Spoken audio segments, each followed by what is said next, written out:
Don't compare your life with others because we are all unique and we all have a different journey. Hello my dear learners, welcome to the channel. My name is Namita and today in this session I am going to address the biggest issue. In my comment section I receive comments from most of you telling me that you can understand English but you cannot speak in English. Tell me if this is not the biggest problem that you are facing. Now this video is not for the beginners, the people who are at the beginners level, because you might be facing trouble even in understanding English. So you probably need someone who can help you with understanding through your mother tongue. And in general also, the videos on my channel are for the learners who are either at intermediate level or most likely at advanced level. So this is not for beginner level at all. So the people who can understand in English, by understanding I mean that you can read English properly and you can take out whatever the content has to offer you. When you listen to someone else, like right now you're listening to me, you are being able to understand everything, whatever I'm trying to convey. And when you are writing something, you can express yourself pretty well in that also. So your reading skills, your listening skills and your writing skills are all perfectly fine. But your speaking skills are where you are facing a problem. What to do about it? I am just going to share 2 tips because we are not going to work on truckloads of some techniques and tips. You can already understand in English. You don't need to do a lot, just 2 simple things and your problem will be solved. Let's not make this English a big issue. It's a simple thing. You're already doing such amazing things in your life. The biggest, toughest things you've already dealt with. So English is the least, that the smallest problem that you're facing right now. Okay, so before we talk about what we need to do, let's try to understand what can be the reason behind understanding everything perfectly well but not being able to speak. One reason can be a fear. Maybe you're fearful of what will people think about you. They might make fun of you. They might, try to pull you down because of your poor English. What if you make any mistake while speaking publicly? So these are the things which are always going on in your mind, and that is why you just go blank when you try to speak. Or it can be comparisons. You're making too many comparisons with people who are fluent in English. See, we all have a different journey. We all come from different backgrounds. We all have had different situations. So some of us could understand English and some of us can speak well in English. Some of us cannot. It's simple. What's the point making comparisons? There is no need for comparison. The other reason can be your confidence. You are always low on confidence and that is why you feel scared while talking to people. You're hesitant in front of people. So there can be numerous reasons, but most likely out of 2-3 of them, any one of these you're facing. So what to do? We don't have to focus on learning English or studying English as a subject, which you are doing till now. You are studying it, a proper study. You are not doing a research. You are not into a PhD or something. You simply have to train your mind. We have to learn English as a training, learn it as a skill. So whenever skills are taught to someone, training is used in offices also. We train people, they undergo a training session. Okay, with these small children, the toddlers, what happens when they go to kindergarten? The first thing is they don't teach them subjects. What they teach them? They train them for eating habits, for cleaning habits. Potty training happens so that they stop wearing diapers, so that they can go to toilet on their own. So this is the kind of training which is given to them, isn't it? So when they see everybody served food, all the children are eating, they start eating. That's training. And once it becomes a habit, this is something which they start doing on their own. They start eating, they start going to toilet, they start washing their hands, they even start changing their own clothes, everything. So this happens with training, not teaching. You don't need to study. You have to train your mind. Right now you've trained your mind to read and comprehend, to listen and understand, to write and express yourself well. So all your skills are fine, but you've not yet trained it to speak in English, and your mind is not in a habit of listening to you speaking in English. Are you getting what I'm trying to say? You have to train this mind to listen to your mouth speaking in English. The words should flow out of your mouth, and then it will understand that yes, you can also speak.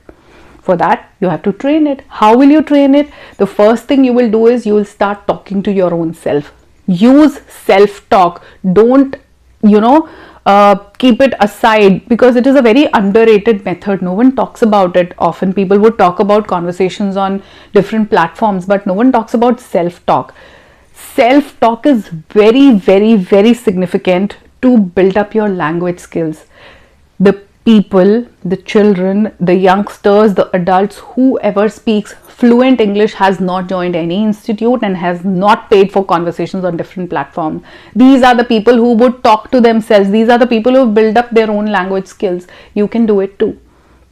Start talking to your own self.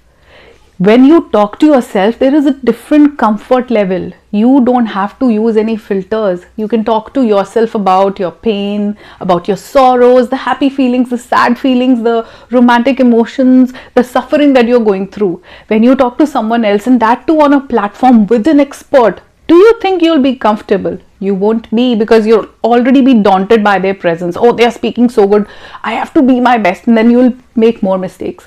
While talking to yourself, there is a different kind of comfort level. There is an ease with yourself. Tell yourself all that is going on in your heart, in your mind, all the emotions that you're going through. Start talking to yourself about everything. You're just simply sitting, keep your phone aside, start a chit chat with yourself, the way you chat on WhatsApp. Chat with yourself. Whatever you want to type it in your mouth and let your ears hear you. Listen to it. So when you're taking a bath, talk to yourself. You're cooking food, talk to yourself. You're driving, talk to yourself. You're standing in the balcony, talk to yourself. You're doing laundry, talk to yourself. You're doing the dishes, talk to yourself. Keep instructing yourself. Keep telling yourself what you're feeling. It's not hard. You do it already. But you have to do it in English now. So do that. This is going to be the best thing to train your mind. And the second way in which you can train your mind is through reading. Pick up English content, nothing better than books. Start reading whatever is there. The sentences that are written are correct, grammatically correct. The sentence formation has no problem, no mistake. Read it aloud. Keep speaking. Use your reading skills and speaking skills together. Read all the sentences. Let your ears hear you speak in English, and at the same time your subconscious mind will start training your brain that yes, he can speak in English. So the next time when you speak in public, you will be able to easily speak. So that's how we build habits with these children. We don't make them eat food on their own in one day and they will learn it. They have to do it with repetition. So the third thing is keep repeating these things.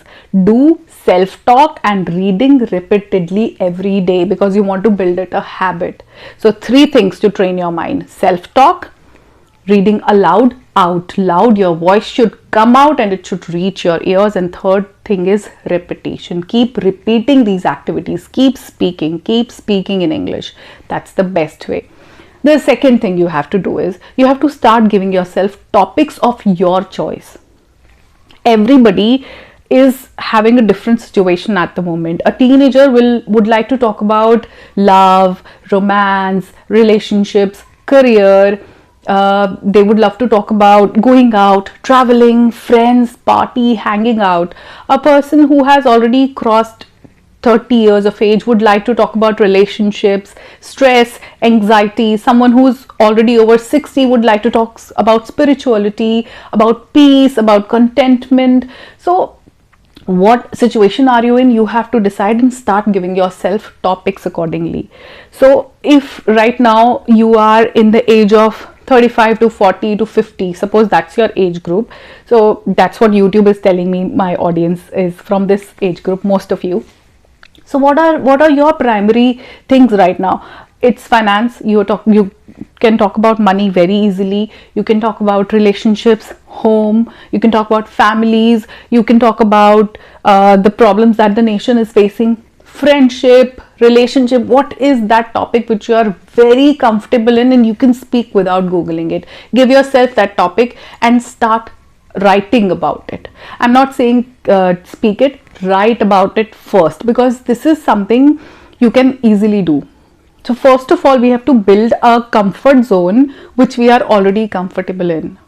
So if I say friendship, so you can talk about friendship, you can talk about friends. What is friendship for you? Being there for each other in all the thick and thin, being together for celebrating all the good times. When one person is sad, the other friend has to be there by their side. So anything, whichever comes to your mind, write it down. Have a notebook where all the topics you are familiar with. Now, what is the idea? The idea is to move from familiar to non-familiar stuff. First of all, we want to build confidence in the things we already know. And then we move on to the zone which is not very familiar. We will talk about politics, then we will talk about government, then we will talk about education system. We will talk about things which we don't know much about, because the idea is we should be able to speak spontaneously on any topic, and for that you have to move from known to unknown. So start writing about the topics you already know, and then we will start writing about topics which we don't know by researching on them. We will read about those topics, we'll listen to other people talking about them, and then we will write about all those things. Writing helps a lot in speaking. If a person can express themselves very well, himself or herself, in while writing, then the person is bound to speak in English well. It is just that you are not practicing. Your only roadblock is practice. You have consumed a lot of content, watched hundreds and thousands of videos, endless content, but still not practicing. You are scared to speak to your own self, then you will never be able to speak in front of public. At least start speaking to yourself, start practicing. So when you write something, you have to keep speaking along with it. This will bring out all the vocabulary, all the sentences, all the things which are needed to express yourself onto a paper. And once it's in front of you, now you know how you have to speak it. Writing has a direct impact. You can write well, but you still don't write. Are you in habit of writing every day? I think most of you are not. And I keep insisting on journaling. Start writing, build a habit of writing. And for writing, you have to start with topics that you're familiar with, and then move on to something which you don't know much about. Do a research and write about it. So writing skills will also help you build your speaking skills. So we have to just do these two things. First thing, we have to train our mind, and second thing is that we have to move from familiar to not so familiar zone. And that is how we will start speaking in English. We will understand and we will communicate together. Right now, you're only being able to understand, you're not being able to speak. So to remove this hindrance in between the two, we just have to work on these two things. Train your mind. Don't study, don't learn. Train yourself. It is easy, it is simple. When we can use this technique with young children, with toddlers, of course we can do it with you. So this is a simple method, this is the simplest method, but you have to work on it. It's not that you've watched the video, you've understood it, you've left a comment and then you've not done anything about it. Do it, practice it, and then tell me the difference that yes, I did it, ma'am, and now I can speak very well. That's what I want. So start speaking, start practicing, and nothing will be there to stop you from being a good English speaker. You will be a fluent English speaker very, very soon. That's my promise to you if you follow all the techniques that I come here with. The only thing which I would say the reason why you should watch my videos when there are already thousands and crores of Indian creators who are creating English videos, who are teaching you in Hindi, who are teaching you in I don't know which languages. The only thing is the originality of my content. I keep coming up with original content. It is not a copy pasted one. So these are the original techniques that I follow and that I keep creating for you all to simplify the whole English speaking process for you. So simply follow it. Start following it. Don't wait for the right time. The time is now. Do it now. Take care of yourself and keep practicing. Bye bye for now.